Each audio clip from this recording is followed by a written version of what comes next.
মৃত্যুবরণ করার পর উপকারিতা বললাম। মৃত্যুর পরে যখন আপনি কবরে চলে যাবেন, এই কবরের মর্যাদা কি এবারে আপনাদের সামনে বলি। এই সন্তান যদি আপনার জন্য দোয়া করে, এই সন্তান যদি সালাত আদায় করে, এই সন্তান যদি আপনার নামে দান সদকা করে, সৎ আমল করে, এর আমলের সব আপনি কবরে শুয়ে শুয়েই পেতে থাকবেন। সুবহানাল্লাহ। বিশ্বনবীর হাদিস বলবো, প্রত্যেকটা কথার পেছনে দলিল সহকারে আপনাদের সামনে কথা বলতেছে। সম্মানিত উপস্থিতি, হাদিসটি পাবেন মিশকাতুল মাসাবির 203 নম্বর হাদিস।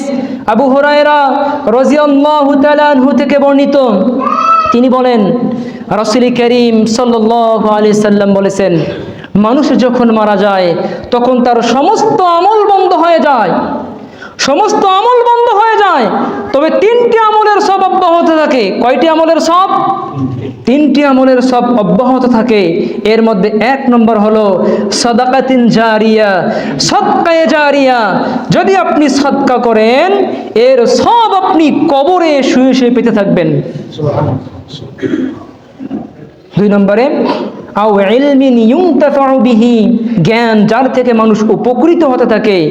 3 নম্বরে আও ওয়ালাদিন সালিহিন ইয়াদউ লাহু, নেক সন্তান, সুসন্তান যে তার পিতামাতার জন্য দোয়া করে। সুবহানাল্লাহ। আপনি যদি আপনার সন্তানকে সুসন্তান হিসেবে এই পৃথিবীতে রেখে যেতে পারেন, এই সুসন্তান যদি আপনার জন্য দোয়া করে, তাহলে কবরে আপনি উপকৃত হতে পারবেন ইনশাআল্লাহ। এই সুসন্তান যদি আপনার নেক আমল করে, সৎ আমল করে, এর সব আপনি কবরে শুয়ে শুয়ে পেতেই থাকবেন। সম্মানিত উপস্থিতি, মৃত্যুর পরে কবরে কি উপকারিতা আপনাদের সামনে তুলে ধরলাম। এবারে দেখুন কিয়ামতের দিন কি মর্যাদা। যদি আপনার সন্তানকে মাদ্রাসায় দেন,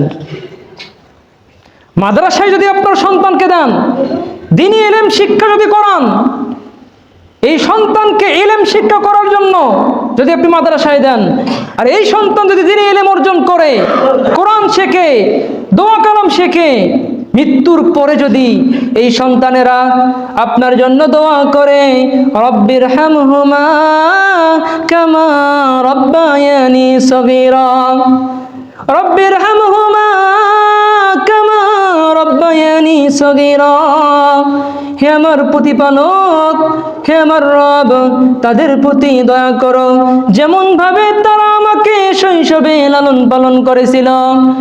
রব্বানা গফিরলি ওয়ালিওয়ালিদাইয়া ওয়ালিল মুমিনিনা ইয়াওমা ইয়াকুমুল হিসাব, হে আমাদের প্রতিপালক, হিসাব গ্রহণের দিন আমাকে, আমার পিতা মাতাকে এবং মুমিনদেরকে ক্ষমা করে দিও।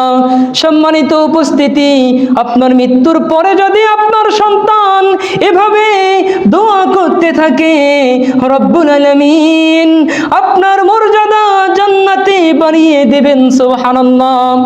আমার কথা বলবো না, এগুলো হাদিসের মধ্যে বর্ণিত হয়েছে।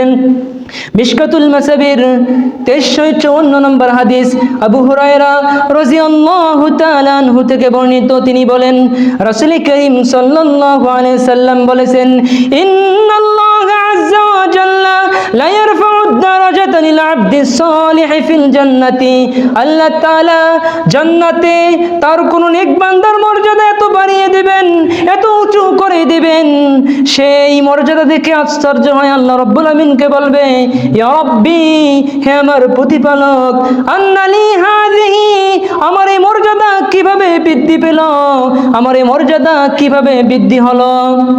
ফায়াকুলু, তখন আল্লাহ রাব্বুল আলামিন বলবেন, বিইস্তিগফারি ওয়ালাদিকা লাকা, তোমার সন্তান তোমার জন্য ক্ষমা প্রার্থনার কারণে আমি তোমার মর্যাদাকে বৃদ্ধি করে দিয়েছি। সুবহানাল্লাহ। তাহলে অত্র বিবরণ থেকে আপনারা কি বুঝতে পারলেন?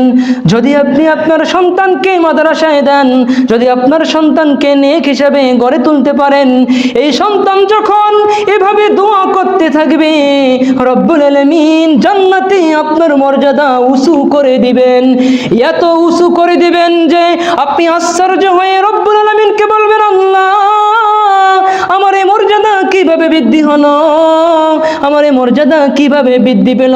রব্বুল আলামিন তখন ওই বান্দাকে বলবেন, বান্দা, তুমি যে তোমার সন্তানকে দ্বীনি ইলম শিক্ষা করিয়েছিলে, এই সন্তান যে তোমার জন্য ক্ষমা প্রার্থনা করেছিল, তোমার জন্য দোয়া করেছিল, এই জন্য আমি তোমার মর্যাদাকে বাড়িয়ে দিয়েছি।